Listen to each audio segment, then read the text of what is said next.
ప్రణాళిక. మొదట తన గురి మారిపోయింది, కానీ మరలా గురి నిలుపుకున్నాడు. దేవుడు తన కుడి పక్కన నిలిచి నీడగా యోనా కొరకు దేవుడు దిగొచ్చాడు. ఆమేన్.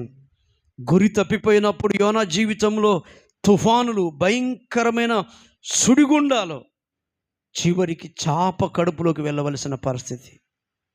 కానీ ఎప్పుడైతే మరలా లోబడి తన డెస్టినేషన్ మార్చుకున్నాడో, తన గురిని మార్చుకున్నాడో, తన పిలుపును, తన సమర్పణను, తన వైరాగ్యాన్ని మరలా గుర్తించి దేవుని మీదైనా ఆనుకొని బ్రతకాలన్న మనసు తెచ్చుకొని ఎప్పుడైతే లోబడ్డాడో, యెహోవా అతనికి కుడి పక్కనే నిలిచి నీడగా నిలబడ్డాడు. ఆమేన్. ఇది 3వ మాట. 4వదిగా చదువుదాం. ప్రభు కుడి పక్కన నిలబడితే మన ప్రార్థనలన్నీ ఆలకిస్తాడు. ఆయన కుడి పక్కన నిలబడితే. లూకా సువార్త 1వ అధ్యాయం, ఇంకొక మాట చెప్పి నేను ముగిస్తాను. లూకా సువార్త 1వ అధ్యాయం 11వ వచనంలో అక్కడ జకర్యా ప్రభుదూత దేవుని సన్నిధిలో ధూపం వేసినప్పుడు ప్రభుదూత అతనికి ప్రత్యక్షమై కుడివైపున నిలిచి 10వ వచనం చదువు. 10వ వచనం. ధూప సమయమందు ప్రజల సమూహమంతయు వెలుపల ప్రార్థన చేయుచుండగా ప్రభుదూత ధూపవేదిక కుడివైపున నిలిచి. ఎక్కడ నిలబడిందండి?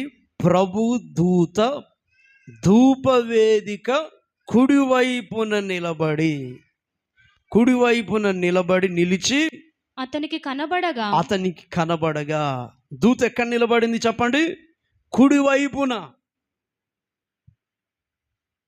భక్తుడు దేవాలయంలో అతడు ప్రార్థన చేస్తున్నాడు, ధూప వేదికలో ధూపం అర్పిస్తుండగా దేవదూత పరలోకం నుండి దిగి వచ్చి అతనికి కనబడి జకర్యా అతన్ని చూచి తొందరపడి భయపడిన వాడాయను. అప్పుడు ఆ దూత అతనితో జకర్యా భయపడకుము, నీ ప్రార్థన వినబడినది.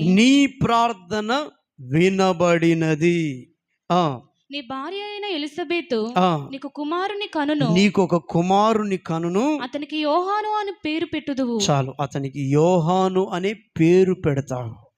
చూసారండి, కుడివైపున ప్రార్థన ఆలకించే దేవుడై ఉన్నాడా? ప్రియమైన దేవుని బిడ్డారా, అలనాడు జకర్యా పక్షమున కుడివైపున నిలబడి ఆయన ప్రార్థన ఆలకించాడు.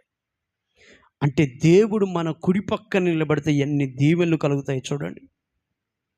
కుడి పక్కన నిలబడితే